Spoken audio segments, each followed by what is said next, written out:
그날에 예수께서 집에서 나가사 바닷가에 앉으심에 큰 무리가 그에게로 모여들거늘 예수께서 배에 올라가 앉으시고 온 무리는 해변에 섰더니 예수께서 비유로 여러 가지를 저희에게 말씀하여 가라사대 씨를 뿌리는 자가 뿌리러 나가서 뿌릴새 더러는 길가에 떨어짐에 새들이 와서 먹어버렸고 더러는 흙이 얇은 돌밭에 떨어짐에 흙이 깊지 아니하므로 곧 싹이 나오나 해가 돋은 후에 타져서 뿌리가 없으므로 말랐고 더러는 가시떨기 위에 떨어짐에 가시가 자라서 기운을 막았고 더러는 좋은 땅에 떨어짐에 혹 100배 혹 60배 혹 30배의 결실을 하였느니라.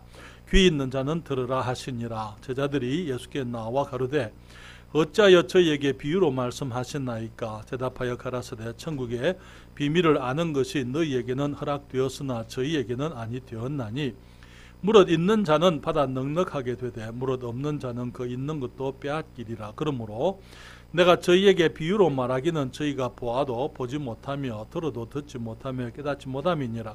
이사야의 예언이 저희에게 이루었으니 일렀으되 너희가 듣기는 들어도 깨닫지 못할 것이요 보기는 보아도 알지 못하리라. 이 백성들의 마음이 완악하여져서 그 귀는 듣기에 둔하고 눈은 감았으니 이는 눈으로 보고 귀로 듣고 마음으로 깨달아 돌이켜 내게 고침을 받을까 두려워함이라 하였느니라. 그러나 너희 눈은 봄으로 너희 귀는 들음으로 복이 있도다. 내가 진실로 너희에게 이르노니 많은 선지자와 의인이 너희 보는 것들을 보고자 하여도 보지 못하였고 너희 듣는 것들을 듣고자 하여도 듣지 못하였느니라. 그런즉 씨 뿌리는 비유를 들으라. 아무나 천국 말씀을 듣고 깨닫지 못할 때에는 악한 자가 와서 그 마음에 뿌리운 것을 빼앗나니 곧 길가에 씨 뿌리운 자요 돌밭에 뿌리웠다는 것은 말씀을 듣고 즉시 기쁨으로 받되 그 속에 뿌리가 없어 잠시 견디다가 말씀을 인하여 환난이나 핍박이 일어나는 때에는 곧 넘어지는 자요 가시떨기에 뿌리웠다는 것은 말씀을 들으나 세상의 염려와 재리의 유혹에 말씀이 막혀 결실치 못하는 자요. 23절 같이 읽습니다. 좋은 땅에 뿌리웠다는 것은 말씀을 듣고 깨닫는 자니 결실하여 혹 100배 혹 60배 혹 30배가 되느니라 하시더라. 아멘. 기도하겠습니다. 아버지 하나님, 주의 말씀을 축복해 주시고 주님의 자녀들에게 주의 진리로 주님께서 인도하시며 가르치시며 교훈하시며 또 우리가 좀 더 주의 말씀을 밝히 알 수 있도록 주님 이 시간 성령께서 역사하여 주시옵소서. 이 종으로 하여금 주의 말씀을 감당케 하시고 주님의 자녀들에게 복을 끼치며 주님 합당한 모습으로 저들을 섬길 수 있도록 주님에게 은혜를 베풀어 주시옵소서. 존귀하신 주의 이름을 찬양합니다. 예수님의 이름으로 기도했습니다. 아멘. 자리에 앉으시겠습니다. 저는 지난주에 비유는 왜, 주님께서 왜 어찌하여 저희에게 비유로 말씀하십니까? 비유에 주님께서 비유를 하시는 그 이유들을 우리가 함께 생각을 했습니다. 그러면서 비유가 무엇이냐라고 했을 때 비유라는 것은 이제 잘 알지 못하는 것을 가르치기 위해서 잘 아는 것, 익숙한 것을 통해서 빗대어서 견주어서 이 잘 알지 못하는 것을 가르치는 수사법이다. 그렇게 말씀을 드리면서요. 비유라는 것은 하늘의 진리를 가르치는 이 땅의 이야기다. 성경에 보게 되면 예수님께서 비유를 통해서 말씀을 많이 하셨습니다. 그래서 주님께서 가르치신 교훈들 가운데 약 3분의 1이 비유를 통해서 주님께서 말씀을 하셨다라고 우리가 성경을 통해서 확인하게 되는 것입니다. 비유라는 것은 하늘의 진리를 가르치는 이 땅의 이야기다. 그렇게 말씀을 드렸어요. 하늘에 있는 영적인 진리들을 우리들에게 가르치시려고 주님께서 사용하신 이 땅의 이야기, 그것이 비유라는 뜻이죠. 왜 비유로 말씀을 하셨습니까? 비유에는 두 종류의 사람이 있기 때문에 비유로 말씀을 하신다. 이 너희라고 하는 사람들이 있습니다. 또 저희라는 사람들이 있다. 이렇게 말씀을 하셨어요. 너희는 믿음이 있는 사람들은 더 받아 넉넉하게 되고, 없는 사람들, 저희들, 정말 믿음의 말씀에 대한 믿음의 자세를 가지고 있지 않는 사람들, 그런 사람들은 오히려 이제 말씀을 은닉하는 그런 기능. 너희들에게는, 다시 말하면 있는 사람들, 말씀이 있고 믿음이 있는 사람들에게는 진리를 가르쳐주는 계시의 기능이 있지만은 이 믿음이 없는 사람들에게는 오히려 진리를 감추는 은닉의 기능이 있다, 그렇게 말씀을 드렸습니다. 그래서 너무나 많은 사람들이 말씀을 인간적으로 해석을 하기 원하고 말씀을 말씀으로 받아들이지 않고 말씀을 판단하는 이런 이 자세들을 가지고 있는 사람들이 많이 있었더랬어요. 특별히 그동안 그 예수님 당시에 있었던 바리새인과 이 서기관들이 하나님의 말씀을 순수하게 받는 것이 아니고 예수님의 말씀을 들으면서 말씀의 어떤 꼬투리를 잡으려고 하고 올무를 찾으려고 하고 예수님의 말씀으로 예수님을 이기려고 하는 그런 사람들이 있었더랬어요. 오늘날도 마찬가지입니다. 너무나 많은 사람들이 말씀 앞에 겸손하지를 못합니다. 믿음을 가지고 있지 않습니다. 말씀을 통해서 진리를 배우려고 하지를 않아요. 그리고 이제 이 자신의 어떤 지식을 자랑한다든지 아니면 자기들의 신앙을 자랑한다든지 자기 것을 육신의 것을 드러내려고 하는 사람들이 너무나 많이 있는 것입니다. 그렇기 때문에 그런 사람들에게는 말씀을 들어도 듣지 못하고 보아도 깨닫지 못하는 그런 사람들, 그렇게 하기 위해서 주님께서 이 비유의 말씀을 통해서 오히려 진리를 감추시는 그런 기능이 이 비유에 있다, 그렇게 말씀을 드렸습니다. 마태복음 13장에는 천국에 관한 비유가 7가지로 나온다고, 7가지가 있다고 말씀을 드렸습니다. 그리고 이 천국은 무엇을 말하냐 했을 때 천국은 장차 우리가 들어가게 될 그 천국을 말하는 것이 아니라고 여러분들에게 말씀을 드렸어요. 이 천국 혹은 Kingdom of God 했을 때에 그것은 이 하나님의 주권이 미치는 곳, 하나님의 나라 라고 하나님의 주권이 미치는 곳이 천국인 것입니다. 그래서 주님 말씀하시기를 천국의 비밀을 아는 것이 너희에게는 허락되었다, 그렇게 말씀을 하시고 이 천국은 마치 이렇게 주님께서 이제 7가지의 비유의 말씀을 했습니다. 그래서 이 천국이라는 그 단어의 정의는 천국, 하나님의 나라라 그렇게 얘기했을 때에 그것은 하나님의 통치권이 미치는 곳을 의미한다고 말씀을 드렸어요. 지금 예수님이 계신 곳을 천국이라 이렇게 부릅니다만은 그러나 마태복음 13장에 있는 천국은 그 천국을 말하지를 않습니다. 왜냐하면은 예수님께서 지금 이제 가 계신 그 천국에는요 씨 뿌릴 일이 없습니다. 그렇잖아요. 거기는 마귀가 와서 씨를 덧뿌리지도 않습니다. 거기는 지금 그 천국을 얘기하는 것이 아니고 마태복음 13장에서 얘기하는 그 천국은 이 땅에서 하나님의 주권을 인정하는 사람들의 세상을 의미하고 있는 것입니다.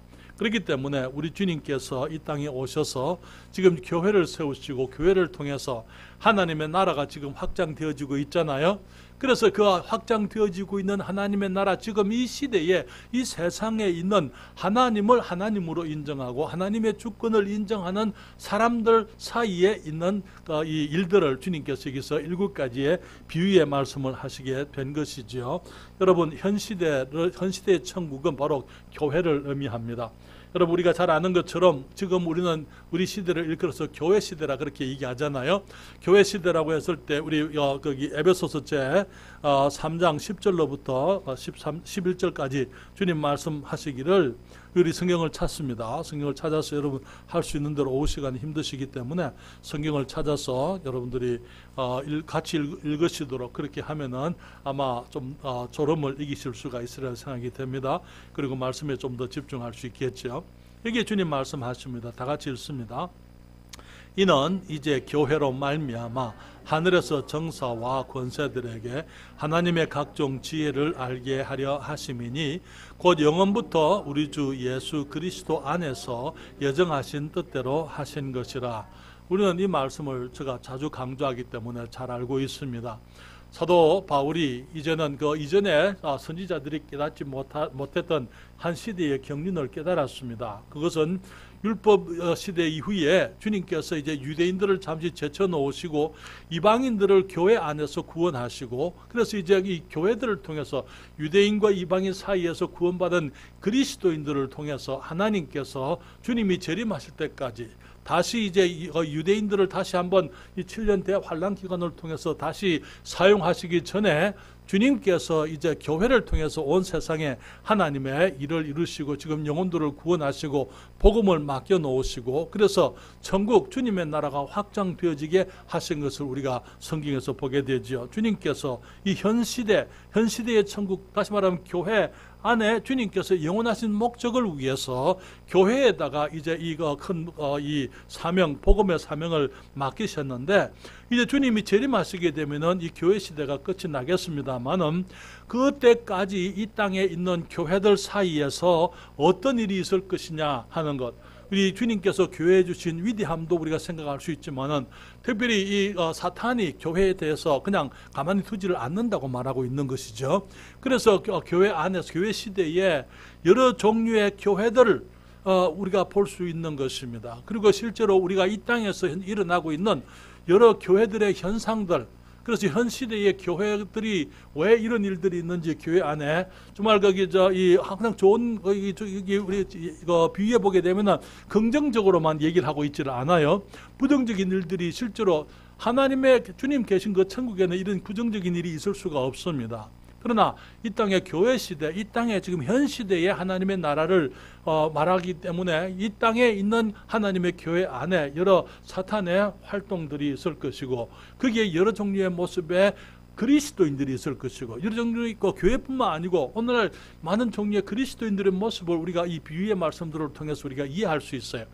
그러면서 우리가 어떠한 그리스도인이 되어야 되고, 어떠한 교회가 되어야 되고, 우리가 경계해야 될 것들이 무엇이며, 우리가 무엇을 추구하고 무엇을 사모해야 되는지, 이 말씀을 통해서 이 천국의 일곱 비유를 통해서 그런 것들을 배우게 되는 것입니다. 그래서 오늘은 씨 뿌리는 자의 비유를 통해서 우리가 생각을 하게 되는데요.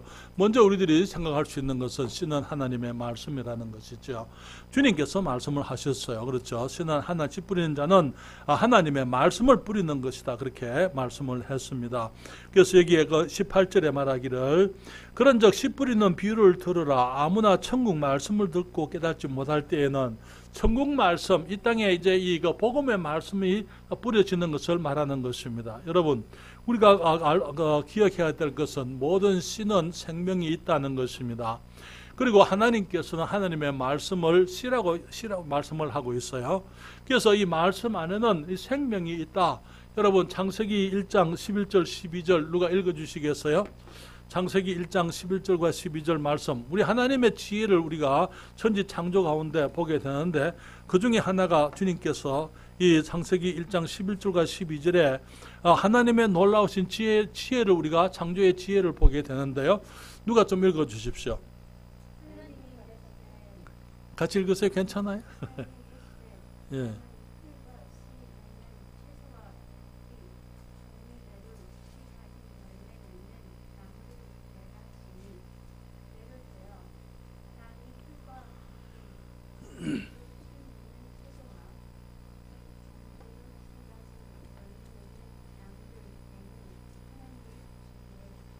네, 거기 주님께서 이 천지를 지으시면서 특별히 식물이나 동물을 만드실 때에 주님께서 그 씨를 가진 채소들, 풀들, 그리고 과목들 전부 씨를 가진 이 씨를 가지게 해서 씨를 통해서 계속적으로 번성할 수 있도록 주님께서 이렇게 만드신 것을 보게 됩니다. 그래서 주님께서 채소들을 종류대로 지으셨지만은 채소는 오래 가지를 않습니다. 그렇잖아요. 한꺼번에 많이 수확을 지어가지고 많이 수확해놓고 그것을 두고 먹을 수 있는 그런 것들이 아니잖아요. 하나님께서는 매년 새로운 신선한 이 식물을, 채소들을 먹게 하시려고 주님께서 채소가 씨를 가지게 만든 거예요. 또 이 과일들도 마찬가지입니다. 동물들도 주님께서 특별한 이 DNA를 주시고 씨를 주셔서 동물들이 새로운 생명으로 계속적으로 이 번식할 수 있도록 주님께서 이 원리를 만들어 놓으신 것이죠. 아담도 성경에 보게 되면은 130세가 되었을 때 자기 형상을 닮은 아들을 낳았다, 그렇게 얘기를 했어요. 모든 것들이 이제 씨에 따라서 이 종류와 이 생명이 결정되는 것입니다. 그래서 주님께서 여기에 우리들에게 이 씨라고 했을 때 그것은 하나님의 말씀을 상징을 해주는데요. 주님께서 이 씨 뿌리는 자의 비유를 통해서 말씀의 전파와 그리고 또 열매에 대해서 말씀을 하고 계시는 것입니다. 여러분, 한 생명 안에는 무한한 생명이 함께 들어져 있습니다. 여러분, 이 아담을 지었을 때 아담 한 사람을 지었지만은 사실은 아담 안에 이 땅에 존재했고 또 존재하고 앞으로 존재할 모든 생명의 씨를 이 아담 안에 다 두셨어요. 그렇죠? 그리고 그 다음에 자손들이 또 이제 그 자손들을 생산하게 되고 또 생산하게 되고 생산하게 되고, 그래서 한 생명 안에 모든 생명이 다 있는 것처럼 한 씨 안에 모든 씨가 같이 다 들어있는 것입니다. 처음에 소를 지으시고 말들을 지으시고 짐승을 지었을 때 지금까지 존재했던 모든 소와 말과 짐승들, 그리고 지금 존재하고 있는 그 모든 이 소, 말, 짐승들, 앞으로 존재할 그 모든 것들의 씨가 벌써 처음에 지은 그 모든 이 소와 짐승들 안에다가 주님이 주셨다는 것이죠. 그렇기 때문에 이 모든 생명이 사실은 씨로 존재했다는 것입니다. 하나님께서 우리로 하여금 하나님의 말씀을 통해서 우리가 새 생명을 얻게 하셨습니다. 아담 안에서 우리의 씨가 이제 부패하게 되고 타락하게 되고, 우리의 씨가 하나님의 생명을 잃어버렸을 때에 주님께서는 우리에게 새로운 생명, 이제 온전한 생명을 주시기 위해서 주님께서 하나님의 말씀을 주셔서 말씀으로 우리가 새롭게 거듭나게 하신 것을 우리가 이제 그 덕분에 우리들이 지금 그리스도인이 된 것이죠. 베드로전서 1장 23절에 주님 말씀하십니다. 성경이 말하기를 너희가 거듭난 것이 썩어질 씨로 된 것이 아니요. 썩어질 씨라는 말이 무슨 말입니까? 아담의 씨를 말하는 것입니다. 육신의 씨를 말하는 것입니다. 그런 씨로 된 것이 아니고 썩지 아니할 씨로 됐는데 하나님의 살아있고 항상 있는 말씀으로 되었다, 그렇게 말씀을 하고 있습니다. 그래서 우리에게 이제 우리를 주님께서 말씀으로 거듭나게 하셨어요, 여러분. 그리고 우리 안에 새 생명을 주셨습니다. 그리고 우리 안에는 그 생명으로 또 다른 사람을 거듭나게 하는 씨앗이 말씀 안에서 우리들에게 함께 주어져 있다는 것이죠. 그렇기 때문에 성경은 우리가 이 말씀을 뿌리는 사람들, 씨앗을 뿌리는 사람들, 씨 뿌리는 자가 되기를 원한다고 그렇게 주님이 말씀을 하는 것이죠. 사랑하는 여러분, 사람들이 구원받게 되는데, 우리가 사역 통해서 사람들이 구원을 받게 되면은 우리 때문에 받는 게 아니에요. 우리 안에 있는 하나님의 말씀의 씨앗이 사람들이 그 말씀의 씨앗을 받아들이게 될 때에 그들이 새 생명, 하나님의 생명을 이제 얻게 되는 것이죠. 그때 거듭나게 되고 죄 용서와 구원을 받게 되는 것입니다. 사랑하는 여러분, 그 말은 무슨 말입니까? 내가 거듭났다는 것은 뭘 의미하는 것입니까? 하나님께서는 나를 통해서 계속해서 사람들이 더 이제 거듭나게 되기를 원하신다, 그 말이에요. 그렇잖아요. 여기 아담 이후에 정말 그 모든 자녀들에게 이 육신의 씨가 있었고, 그래서 생명이 이 땅에 퍼졌던 것처럼 이 땅의 영적으로도 마찬가지입니다. 우리가 주님의 은혜로 구원받은 것은 우리의 구원으로 그치는 것이 아니고, 이제는 우리가 하나님의 말씀 안에서 우리가 성장하면서 말씀을 증거하게 되므로 영혼들이 거듭나게 되고 다른 새로운 세대가 시작되어지기를 원하는 것이죠. 그래서 사랑하는 여러분, 이 씨라는 것은 작은 것입니다. 그렇지만은 큰 능력을, 생명의 능력을 가지고 있는 것입니다. 모든 씨에는 생명이 내재되어져 있습니다. 여러분, 가끔 우리가 이제 우리 한국에 산들이 많잖아요. 산과 바위가 많습니다. 가끔 보게 되면은 이제 이 작은 생명들이, 작은 나무들이 그 절벽 큰 바위 사이에 심겨져 있는 것을 보게 됩니다.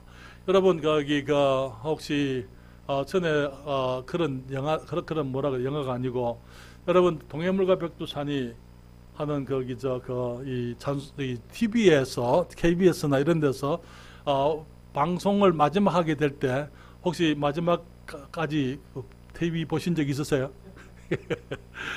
제가 무슨 말 하는지 이해하시겠습니까? 예.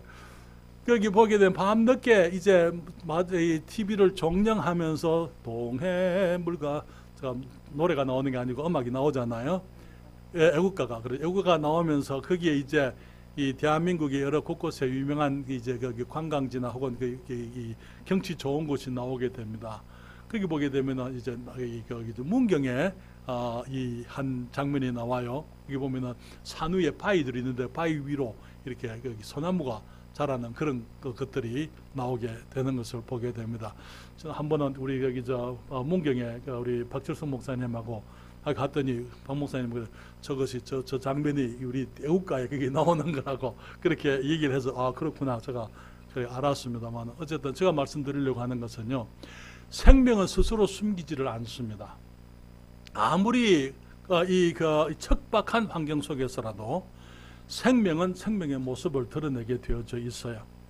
그렇기 때문에 우리 그리스도인의 생명도 마찬가지예요.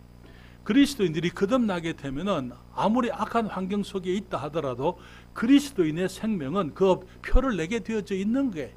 우리의 믿음을 전하게 되어져 있고 사람들 앞에 우리의 삶에 변화된 삶을 나타내게 되어 있고 예수 그리스도에 대해서 말하게 되어져 있는 거예요. 그렇기 때문에 지금 이제 남북이 분단된 지가 70년이 넘었지만은 지금도 이북에서는 지하에 그리스도인들이 있는 거예요. 그리스도인 부모님들, 할머니, 할아버지들이 그 부모님에게 말씀을 전하고 가르치고 그들에게 신앙을 가르치고 그 사람들이 또 그 자녀들에게 가르치게 되고 그래서 이게 지금 가끔 탈북한 그리스도인들이 나와서 간증하는 것 어떻게 어렸을 때부터 그들이 이 할머니, 할아버지로부터 말씀을 배우고 신앙을 배웠는지 어떻게 복음 때문에 정말 그들이 희생적으로 살았는지 그렇지만 복음을 지키고 생명의 모습을 잃지 않고 살아왔는지 거기 한 번은 우리 지혜자매님이 거기 보낸 그 영상에 이북에서 나온 어떤 분의 이 영상 어떤 여성분이던 분인데 그분이 이제 이북에 지금 현재 사람들이 부르는 찬송가 그런 것이 나와 있어요. 우리 찬송하고는 달라요. 그렇지만은 이북 완전 노래들이 이북풍입니다. 그러면서도 그 가사들도 이북의 이 단어들로 사용되어져 있지만은 그러나 거기에 있는 그들의 믿음의 신앙, 그들의 기도, 그들의 고백 그것들이 여전히 우리와 같은 그런 믿음의 확신 속에서 고백하는 것들을 보게 되는 거예요. 여러분 이 시라는 것은 그 자기 자신을 나타내게 되어져 있어요. 그리고 위대한 것입니다. 그래서 바위 사이에 숨겨진 작은 씨앗이 거기에 뿌리를 내리고 이제 거기에 뿌려져 있는 흙을 통해서 이제는 뿌리를 내리고 자라가게 될 때에 큰 바위들을 그냥 깨버리고 갈라버리고 이제 그 바위가 무너지게 만드는 그런 일들을 하는 것을 보게 되는 것이죠. 그렇기 때문에 사랑하는 여러분 모든 생명은 흔적을 남기게 되어져 있어요.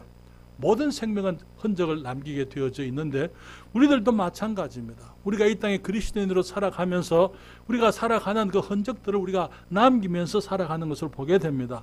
개인적인 삶의 흔적들, 비록 그것이 미미한 삶일 수도 있어요.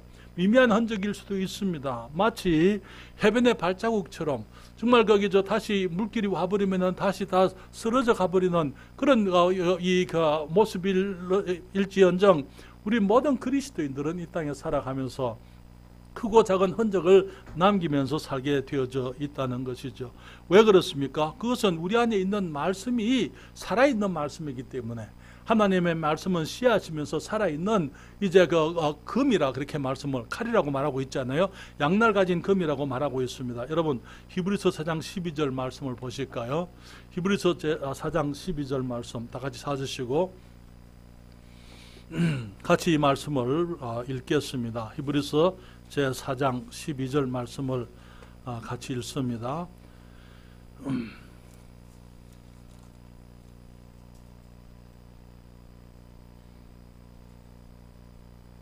히브리서 아니고 하나님의 말씀은 살았고 운동력이죠. 맞아요? 히브리서 4장 12절. 내가 잘못 찾았어요. 맞아요. 맞는데 어떻게 내가 자 같이 읽습니다. 하나님의 말씀은 살았고 운동력이 있어 좌우에 날선 어떤 금보다도 예리하여 혼과 영과 및 관절과 골수를 찔러 쪼개기까지 하며 또 마음의 생각과 뜻을 감찰하나니 하나님의 말씀은 우리 사람들의 마음을 그리고 생각을 그리고 영과 관절과 골수를 찔러 쪼개기까지 한다고 말씀을 했습니다. 너무나 많은 사람들이 하나님의 말씀을 앞에서 눈물을 흘리고 정말 평소에는 하나님을 덩지고 온갖 죄악 가운데 살아가던 사람들이 증거되는 하나님의 말씀을 들을 때 그들의 마음의 죄책을 깨닫게 되고 그들이 회개하게 되고 통회하게 되고 눈물을 흘리면서 하나님 앞에 나오는 그런 사람들을 우리가 보게 되는 것입니다. 말씀의 능력이죠. 하나님께서 우리가 가지고 있는 그 마음의 생각들을 다 알고 계시고 주님께서 우리를 감찰하신다 그렇게 말씀을 했습니다. 그래서 정말 그 새 생명으로 거듭나게 만들고 우리로 하여금 영적 삶의 감동을 가져오게 되는 것입니다. 좌우의 날선 칼이기 때문에 정말 거기 때로는 믿지 않는 사람들을 이제 치기도 하지만은 또 믿는 사람들에게 이 가책을 가져오게 되고 깨닫게 만들고 굴복하도록 무릎을 꿇도록 주님께서 만드시는 것이 우리 주님의 말씀인 것을 보게 되는 것입니다.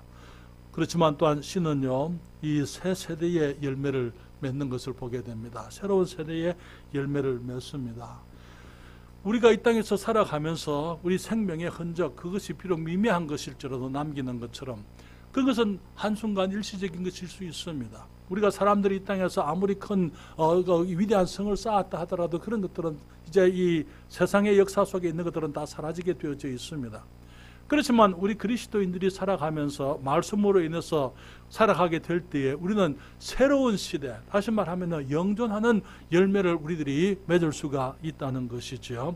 여기 야고보서 1장 18절에 주님께서 말씀을 하십니다. 그가 그 조물 중에 우리로 한 첫 열매가 되게 하시려고 자기 뜻을 쫓아 진리의 말씀으로 우리를 낳으셨습니다. 우리를 낳게 될 때 우리는 영생하는 사람이 되었습니다. 영존하는 사람이 된 것이죠. 우리가 하나님의 말씀으로 거듭난 우리의 새 생명은 다 이 한순간 우리가 이 땅을 살아가면서 사라지는 그런 생명과 같지 않아서 우리가 영원토록 우리가 살아있는 생명이지만은 또한 이 생명은 또 거듭해서 새로운 세대로 넘겨져야 될 생명인 것이죠. 여러분, 로마서 10장 17절 말씀에 이 말씀이 이렇게 얘기합니다. 그러므로 믿음은 들음에서 나며 들음은 그리스도의 말씀으로 말미암았느니라. 여러분, 우리가 이 말씀을 통해서 우리가 믿음을 가지게 되고 말씀을 통해서 우리가 믿음이 자라게 되어져 있습니다. 우리가 말씀을 전할 때에 죄인들이 이제 말씀으로 믿고 구원받게 되지만은 또 구원받은 사람들이 또 이제는 말씀 안에서 성장하게 되는 것입니다. 그래서 우리가 말씀이 영원한 생명을 가져오지만은 이 말씀이 그냥 성경책 안에 가두어져 있을 때는 아무 소용이 없는 게 말씀은 계속적으로 뿌려져야 된다는 것이죠. 심기워져야 한다는 것입니다. 그래서 우리 씨와 같이 씨를 땅에 뿌려야 하는 것처럼 하나님의 말씀도 우리 사람의 마음에 심기워져야 한다는 것입니다. 그래서 요한복음 12장 24절과 25절에 주님이 말씀하시죠. 요한복음 12장 24절 25절 우리 다 같이 성경을 펴시고 함께 보십니다. 요한복음 제12장 24절 25절 주님이 말씀을 하십니다. 같이 이 말씀을 읽겠습니다. 찾으셨습니까? 같이 읽습니다. 내가 진실로 너희에게 이르노니 하늘 아래 밀이 땅에 떨어져 죽지 아니하면 하늘 그대로 있고 죽으면 많은 열매를 맺느니라. 자기 생명을 사랑하는 자는 잃어버릴 것이요 이 세상에서 자기 생명을 미워하는 자는 영생하도록 보존하리라. 아멘. 여러분, 말씀이 씨앗이지만은 결국 그리스도인들이 그 말씀을 가지고 있는 것입니다. 그렇잖아요.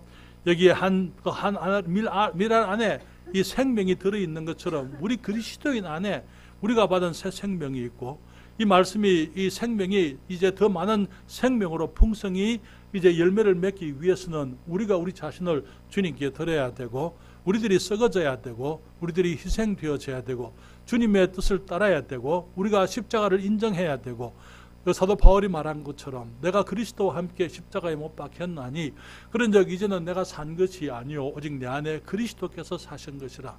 내가 이제 육체 가운데 사는 것은 나를 사랑하사 나를 위하여 자기 몸을 버리신 하나님의 아들을 믿는 믿음 안에서 사는 것이다. 그래서 내가 사는 것 아니고 우리 주님이 주신 그 생명, 그래서 그 생명을 내가 믿음으로 살아가는 것이다 라고 주님께 인정하게 될 때에, 그래서 우리가 주님 앞에 우리를 양도하게 될 그때에 우리들은 이 많은 이 생명의 열매들을 우리가 이제 거둘 수가 있게 되는 것이죠. 여기에 잠깐 말씀을 드리고 싶은 것은요, 60배, 100배, 60배, 30배 결실한다 그렇게 얘기했잖아요. 많은 경우에 사람들이 생각하기를, 많은 분들이 이제 우리 가끔 보면 집사님들도 기도할 때, 그렇게 헌금 기도할 때 하나님께서 100배, 60배, 30배의 열매로 갚으시라고 그렇게 얘기하는데요. 그 말씀의 의미는 압니다만은 그러나 사실은 그 말씀은 거기다 적용하는 거 아니에요. 예, 왜 그렇습니까? 우리가 드린 헌금을 주님께서 100배, 60배, 30배 이렇게 축복을 하겠다, 그렇게 성경에서 말하고 있는 거 아니잖아요. 그렇죠? 내 하나가 죽어지게 되므로 100명의 영혼들이 구원받고 60명의 영혼들이 구원받고 30명의 영혼들이 구원받고 그런 얘기거든요. 그렇잖아요. 한 알이 떨어지게 되면 한 알의 밀알이 떨어지게 되면은 그 다음에 나오는 것이 한 알이 아니잖아요. 이 벼 한 털이 떨어졌지만은 거기서 이제 이 이삭이 나오고 또 줄기가 나오고 이파리가 나오고 가을이 돼서 벼 하나에서부터 나오는 많은 열매들이 이삭이 맺히는 것처럼 우리의 삶도 그렇게 되기를 이게 마태복음 13장에서 또 신약에서 가르치는 그 말씀 100배, 60배, 30배는 바로 그런 얘기예요. 주님께서는 우리가 드리는 것에 대해서 100배, 60배, 30배 그렇게 주님께서 약속 안 하셨어요. 주님께서는 안 하신 것이 좋습니다. 주님께서 마음대로 원하시는 대로 주님 축복하실 수 있는 그렇죠. 그렇기 때문에 거기서 몇 천 배가 될 수도 있고 몇만 배가 될 수도 있는 겁니다. 그래서 어쨌든 제가 이제 이왕에 우리가 이 말씀이 나왔으니까 여러분들에게 그 말씀을 드립니다. 아마 그래도 앞으로 또 기도하시면서 100배, 60배, 30배 축복해달라고 그렇게 하실 분이 있을 거예요. 근데 사실은 여러분들이 이해하십시오. 그것은 이거하고 상관이 없는 얘기라는 거. 두 번째로 봅니다. 이 신은 한 사람의 마음을 의미한다는 거예요. 밭은 네 종류의 생명, 네 종류의 사람의 마음을 의미한 밭은 사람의 마음을 말하는 것입니다. 여러분, 밭은 흙을 얘기하는 것입니다. 우리가 너무나 많은 사람들이 이 세상의 기원을 얘기하게 될 때에 이 흙이 가지고 있는 잠재력 때문에 이 흙을 일컬어서 Mother Earth 그렇게 얘기해요. Mother Nature라고도 얘기하지만은 Mother Earth라고 얘기하잖아요. 무슨 말입니까? 어머니 흙이다. 어머니에게서부터 우리 생명이 나오는 것처럼 이 흙에서부터 모든 생명이 나온다. 그렇게 얘기를 하고 있습니다. 여러분, 여기에 그 무한한 가능성이 이 흙에 있는 것입니다. 사람이 어디서부터 왔습니까? 흙에서부터 왔어요. 우리 몸은 흙에서부터 왔지만은 우리의 마음은 주님께로부터 왔습니다. 그렇잖아요. 주님께서 사람을 흙으로 지으시고 그 코에 생기를 불어 넣으시니 사람이 생령이 되었다 이렇게 얘기했어요. 그런데 영어성에 보이는 living soul이라 그래서 살아있는 혼이다 그랬을 때 혼의 기능이 무엇입니까? 물론 영어에서 혼은 우리가 말하는 혼만을 말하는 게 아니에요. 영어에서 soul은 사람을 일컫기도 하고 영을 일컫기도 하는 거예요. 그렇지만 거기서 living soul 했을 때 혼이라 그랬을 때 혼의 기능은 정신적인 모든 기능을 하는 것이 이 혼의 기능인 것입니다. 다시 말하면 마음이 주어졌다 그 말이에요. 살아있는 영적인 마음을 우리가 그때 가지게 됐다 그 말이에요. 오늘 아침에도 말씀을 드렸지만은 우리가 이 하나님을 닮아서 살아있는 영적인 이 마음을 가졌기 때문에 우리들이 이성이 있을 수 있고 지성이 있을 수가 있는 것입니다. 그래서 하나님께서 창조의 하나님이신 것처럼 우리가 창조적인 그런 기능을 할 수 있는 것이 바로 주님께서 우리를 그런 이 영적이고 또 혼적인 정서적인 또 지적인 큰 존재로 지으셨기 때문이죠. 그런데 그 혼을 일컬어서 다른 말로 마음이라고도 부르게 되는 것입니다. 마음이 무엇입니까? 우리의 혼, 우리의 마음은 우리 사람들이 가지고 있는 정서의 토대다 그렇게 얘기를 합니다. 우리의 지정의의 토대가 우리들의 인격의 토대가 바로 혼이라 이렇게 얘기하는데요. 그래서 이게 우리 몸이 이거 흙에서부터 왔지만은 우리의 마음은 하나님께서 주신 것이기 때문에 흙이 무한한 가능성을 가지고 있는 것과 마찬가지로 우리의 마음도 그러한 가능성을 가지고 있는 것입니다. 그래서 이게 잠언 4장 23절 말씀에 보게 되면은 말씀하시기를 물어 지킬 만한 것보다 더욱 내 마음을 지키라. 생명의 근원이 이에서 남이니라 그렇게 말씀을 했습니다. 물어 지킬 만한 것보다 더욱 뭘 지키라고요? 마음을 지키라. 왜? 생명의 근원이 이에서 나기 때문이다. 살고 죽는 것이 이에서 난다. 여기에 생사의 모든 일들이 영어에 보게 되면 issues of life. 이 생사의 모든 일들이 바로 이 마음에서 나오는 것이다. 그렇게 얘기를 하고 있는 것입니다. 사랑하는 여러분, 그래서 이 마음에 이제 주님께서 이 내가 밭을 이제 밭에 씨 뿌리는 자의 비유 그렇게 말했지만은 사실 네 가지 밭의 비유다 그렇게 우리가 얘기할 수도 있습니다. 밭이 네 종류의 밭이 있다는 것이죠. 여기에 첫째로 나오는 밭이 어떤 겁니까? 길가와 같은 밭이 있습니다. 길가와 같은 마음인데요. 사람의 마음을 의미합니다. 그것은 이지적인 마음이에요. 여기 마태복음 13장 여기에 3절 4절에 예수께서 비유로 여러 가지를 저희에게 말씀하여 가라사대 씨를 뿌리는 자가 뿌리러 나가서 뿌릴 새 들으는 길가에 떨어지며 새들이 와서 먹어버렸고 그렇게 말을 했습니다. 여기 주님께서 거기 19절에 이렇게 말씀을 하십니다. 아무나 천국 말씀을 듣고 깨닫지 못할 때에는 악한 자가 와서 그 마음에 뿌리운 것을 빼앗나니 이는 곧 길가에 뿌리운 자요. 그렇게 말씀을 했어요. 이 길가와 같은, 길가는 어떻습니까?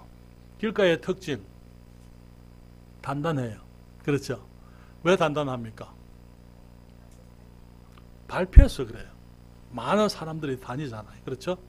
많은 사람들이 밟고 다니기 때문에 이 딱딱한 땅, 그래서 하나님의 말씀이 씨앗이 뿌려져도 들어갈 수가 없는 거예요. 너무나 많은 사람들이 인간적인 생각들 혹은 철학자들의 생각, 많은 학문을 한 사람들의 생각, 그런 것에 심취해가지고 정말 거기 그들의 마음이 굳어져 있는 것을 보게 됩니다. 이지적인 마음이기 때문에 굳어 있고 자기 생각이 강한 사람들, 고집이 센 사람들을 보게 됩니다. 그래서 이 철학자나 신학자나 목사들이나 사상가의 이론이 그 마음을 굳게 만들었기 때문에 많은 사람들이 이런 사람들을 스스로 안다고 생각하는 사람들의 지식이 있다고 생각을 하는 것입니다. 그렇기 때문에 하나님의 말씀을 들을 때에 말씀으로 받지 아니하고 비판적으로 받습니다. 그리고 믿으려고 하지를 않는 것입니다. 그렇기 때문에 말씀이 그들의 마음에 뿌려졌지만은 그 말씀이 뿌리를 내리지 못하고 있으니까 사탄이 와서, 새들이 와서 먹어버린다, 사탄이 거두어 가버린다, 그렇게 말씀을 하고 있는 것입니다. 돌박과 같은 마음이 있다고 말씀을 하고 있어요. 이 말은 감정적인 마음. 여러분 거기 5절과 6절을 봅니다. 들어는 흙이 얇은 돌밭에 떨어지며 흙이 깊지 아니하므로 곧 싹이 나오나 해가 돋은 후에 타져서 뿌리가 없으므로 말랐고, 21절에 이렇게 말합니다. 20절과 21절에 돌밭에 뿌리웠다는 것은 말씀을 듣고 즉시 기쁨으로 받되 그 속에 뿌리가 없어 잠시 견디다가 말씀을 인하여 환난이나 핍박이 일어나는 때에는 곧 넘어지는 자라. 이 감정적이기 때문에 매우 얕은 마음입니다. 오늘날 너무나 많은 사람들이 정말 감정적인 그 신앙을 가지고 있어요. 한때는 부르르 타올랐다가 그냥 그 다음 날은 그냥 푹 꺼져버리는 그런 이 롤러코스터를 타는 그런 신앙을 가진 사람들이 있는 것을 보게 됩니다. 처음에 말씀을 들을 때 금방은 기쁨으로 받지만은, 그러나 교회 문 앞에 나가게 되면은 그때부터 이제 경험하는 세상의 여러 가지 일들에 빠져가지고 정말 교회에서 경험했던 하나님의 가르침이나 말씀은 다 잊어버리고 열매를 맺지 못하는 것을 우리가 보게 되는 것입니다. 해가 난다 그렇게 했어요. 해가 나게 되면은 해가 돋은 후에 타져서 뿌리가 없으므로 말랐다 그렇게 말하고 있는데요. 이 해는 여기 그 주님께서 핍박이라 그렇게 얘기를 했습니다. 해석을 주님이 직접 하시면서 그것은 핍박이 일어나게 되면은, 말씀으로 인하여 핍박이 일어나게 되면은 이제 그냥 거기 넘어진다 그렇게 말씀을 했는데요. 여러분, 해는 이 뿌리가 없는 식물은 타게 만들어요. 그렇죠? 그러나 해는 뿌리가 깊은 식물은요, 자라게 만들고 열매를 맺게 만드는 것입니다. 그리스도인의 삶도 마찬가지예요. 너무나 많은 경우에 우리는 평탄한 것, 문제가 없는 생활을 원하지만은 하나님께서는 문제, 우리들의 어려움, 고난, 환난, 핍박, 그것이 우리를 강한 그리스도인들로 만들 줄 알고 계시는 것입니다. 그렇기 때문에 이 옥토에 심기온 믿음이 있는 사람들은 오히려 그 해를 통해서 이제는 거기에서 이제 성장하게 되고 열매를 충실하게 맺게 되는 것이죠. 그렇지만은 이 돌박과 같은 마음은 감정적인 마음이기 때문에 이제 금방 이 말씀을 기쁨으로 받지만은 또 이제 환난이나 어려움이 있을 때 말씀을 떠나가 버리는 그런 사람들을 의미하는 것이죠. 또 말하기를 가시밭과 같은 마음이 있다 그렇게 말씀을 했어요. 가시밭은 어떤 마음입니까? 세속적인 마음입니다. 여기에 말하기를 7절에 들어는 가시떨기 위에 떨어지며 가시가 자라서 기운을 막았고 그렇게 얘기했는데요. 여기에 그 22절에 가시떨기에 뿌리웠다는 것은 말씀을 들으나 세상의 염려와 죄리의 유혹에 말씀이 막혀 결실치 못하는 자요, 그렇게 얘기를 했습니다. 다시 말하면 세속적인 마음입니다. 말씀을 받아서 이제 말씀을 마음에 받아서 진리를 배우지만은 열매를 맺지 못하는 게, 왜냐하면은 여기에 이제 세상의 염려, 실제로 거기 믿음으로 살지 못하고 많은 염려와 어려움이 있을 때 또 재리의 유혹, 이 세상의 유혹 때문에 막혀가지고 그 영적 기운이 막혀서 결실하지 못한다, 그렇게 얘기를 했습니다. 오늘날 너무나 많은 그리스도인들이 복잡한 마음을 가지고 있습니다. 말씀 앞에서는 이해하지만은 그것으로 충분하지를 못해요. 세상에 대해서 우리가 노라고 말할 수 있어야만 되는 것입니다. 하나님의 말씀에 예스라고 하는 것이 중요한 게 아니고, 그것도 중요하지만은 세상을 거부할 수 있어야만 되는 것입니다. 그러지를 못하고 양다리 걸치고 있는 사람들이 너무나 많이 있는 것입니다. 그래서 이제 믿음이 자라지 못하고 믿음이 이제는 질식을 당하는 거예요. 밑에서 이제 싹이 올라오지만은 그 위에 있는 이 가시덤불로 인해 가지고 결국은 이제 질식을 해버리고 많은 그러한 열매 맺지 못하는 그러한 마음들이 있는 것입니다. 이런 사람들을 일컬어서 성경은 두 마음을 품은 마음이라 그렇게 얘기하고 있어요. 여러분 야고보서 1장 6절로부터 8절까지 있는 말씀을 보실까요? 야고보서 1장 6절부터 8절까지. 야고보서 제 1장 6절부터 8절까지 우리 다 같이 읽겠습니다. 야고보서 1장 6절부터 8절까지 말씀을 같이 읽습니다. 오직 믿음으로 구하고 조금도 의심하지 말라. 의심하는 자는 마치 바람에 밀려 요동하는 바닷물결 같으니 이런 사람은 무엇이든지 주께 얻기를 생각하지 말라. 두 마음을 품어 모든 일에 정함이 없는 자로다. 자, 여러분, 우리가 주님 앞에 나와서 기도하고 말씀을 따라 살게 될 때에 우리들이 믿음으로 구하고 의심하지 말라고요. 너무나 많은 경우에 우리들이 말씀을 붙잡는다 말하면서 여전히 말씀을 온전히 붙잡지 못하고 세상을 붙들고 세상을 놓지 못하는 그런 일들이 너무나 많은 것입니다. 그래서 이런 사람들은 두 마음을 품어서 모든 일에 정함이 없기 때문에 주님께로부터 무엇을 얻을 수가 없다고요. 열매를 맺을 수가 없는 것을 보게 되는 것입니다. 여기 그 다음에 있는 땅이 있죠. 흙이 있죠. 옥토라 그렇게 얘기했어요. 옥토는 순결한 마음입니다. 여기 오늘 본문에 말씀하시기를 8절에 14장 8절에 들어는 좋은 땅에 떨어짐에 혹 100배, 혹 60배, 혹 30배의 결실을 하였느니라. 그리고는 23절에 말하기를 좋은 땅에 뿌리웠다는 것은 말씀을 듣고 깨닫는 자니 결실하여 혹 100배, 혹 60배, 혹 30배가 되느니라 하시더라. 여러분, 이것은 순결한 마음으로 열매 맺는 마음을 말하는 것입니다. 영적인 열매를 재생산을 하는 그러한 마음을 의미하는 것입니다. 하나님의 말씀에 동의하지요. 그리고 하나님의 말씀을 붙드는 것, 순종하는 것입니다. 여러분, 하나님의 말씀을 내가 100% 이해해서 순종하시는 분 계십니까? 아니요. 우리는 하나님의 말씀을 이해해서 순종하는 게 아니에요. 그렇죠? 전에 부모님께 순종할 때 부모님 말씀을 100% 이해해서 순종하셨습니까? 아니요. 우리가 부모님 하시는 말씀이 무슨 말인지는 몰라도 부모님이 하시는 말씀이니까 순종했잖아요. 마찬가지로 이 영적으로도 우리가 주님의 말씀을 우리가 다 이해 못해도 괜찮아요. 그냥 받아들이는 것입니다. 의심하지 않고 순수하게 그대로 토달지 않고 그냥 그대로 받아들이고 순종하게 될 때에 그것이 우리의 부드러운 마음에 우리의 이 열매를 맺을 수 있는 그런 마음이 되고 거기서 이제 싹이 나고 이제 그 열매가 나오게 되는 것입니다. 그런데 여러분, 저를 잠깐 보십시오. 길가나 좋은 밭이나 흙이라는 부분에 있어서는 차이가 없어요. 그렇죠. 길가도 좋은 밭이 될 수 있습니다. 그렇잖아요? 어떻게 하면은요? 갈아엎어 버리는 거예요. 그렇죠. 갈아엎는 거예요. 돌밭이나 좋은 밭이나 같은 흙이고 같은 밭이에요. 그렇죠? 근데 그래서 돌밭도 좋은 밭이 될 수 있는 거예요. 어떻게? 돌을 걷어내는 거예요. 그렇죠?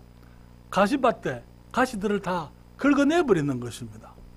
그렇게 되면은 모든 밭은 다 사실은 좋은 밭이 될 수가 있는 것 아닙니까? 그렇죠? 성경은 말하기를 하나님의 말씀은 방망이라 그렇게 말하고 있어요. 또 하나님 말씀으로 우리의 밭을 기경하라고 말하고 있는 것입니다.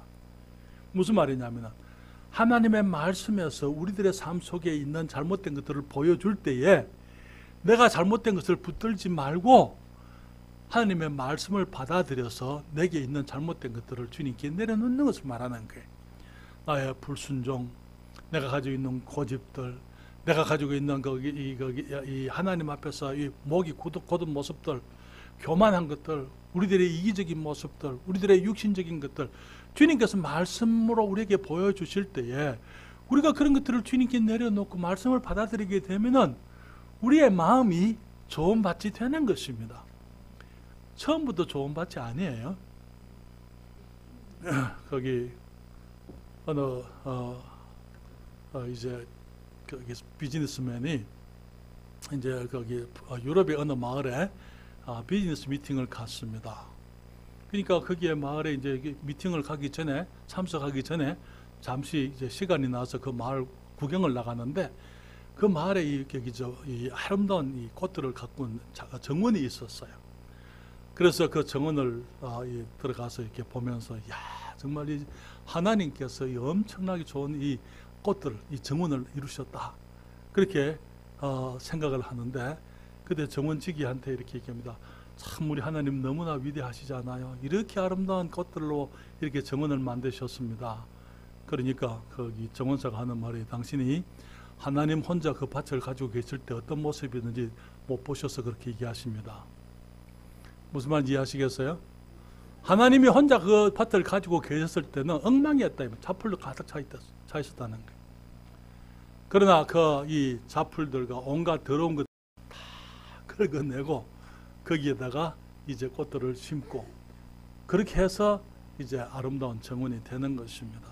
사랑하는 여러분, 우리들이 이 땅에서 정말 주님을 위해서 꽃을 피우기 원한다면, 주님을 위해서 열매를 맺기 원한다면 우리들이 정말 하나님의 말씀으로 우리의 마음을 내려놓고 말씀 앞에 우리가 겸손히 정말 주의 말씀을 받아들이고 말씀을 믿고 순종하고 그리고 주님께서 기뻐하지 않는 것들, 주님이 사용하실 수 없는 것들을 우리가 주님께 내려놓아야만 되는 것입니다.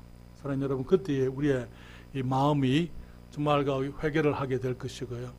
우리가 자백을 하게 될 것이고 우리들이 정말 거룩을 더 사모하게 될 것이고 하나님의 말씀이 떨어져서 우리의 삶 속에 아름다운 열매를 맺을 수 있는 그런 좋은 밭이 될 수가 있는 것입니다. 말씀은 씨앗이라고 말씀을 드렸어요. 말씀 안에는 위대한 생명력이 있습니다. 그렇기 때문에 우리가 그 말씀이 우리를 거듭나게 했습니다. 그리고 이제 우리는 말씀을 통해서 우리가 거룩한 삶, 정말 그 옥토와 같이 주님을 위한 열매를 맺을 수 있는 아름다운 밭으로 우리들이 이제는 변화되어지고 우리들이 주님의 그 열매를 맺어가는 거룩한 삶을 살아갈 수가 있는 것입니다. 오늘 우리의 밭은, 내 마음의 밭은 어떤 밭입니까? 한거하고 고집 피우고 교만하고 자기 중심적이고 하나님께서 기뻐하지 않는 밭이라면 우리가 주님 앞에 우리의 연약함, 우리의 가지고 있는 미련함을 주님께 내려놓아야 될 겁니다. 그렇죠? 그래서 주님께서 내 마음을 기경하시고 하나님의 말씀으로 우리의 마음이 부드러워지도록, 그래서 말씀의 씨앗이 떨어지게 될 때에 우리의 마음에서부터 하나님의 영광을 위한 이 100배, 60배, 30배의 결실이 있을 수 있는 그러한 마음으로 주님께서 만들어 주시게 되기를 바랍니다. 사랑하는 여러분, 거듭나셨습니까? 어떻게 거듭나셨습니까? 썩어질 씨로 아니고 하나님의 살아있고 항상 있는 말씀으로 거듭났습니다. 이제는 이 말씀을 통해서 우리의 마음이 좋은 밭이 될 뿐 아니라 또 우리가 주님 앞에 나가서 복음을 전하고 말씀을 뿌림으로 말미암아 우리가 100배, 60배, 30배의 결실이 우리의 삶 속에서 이루어지는 그런 복된 밭들이 다 되시기를 바랍니다.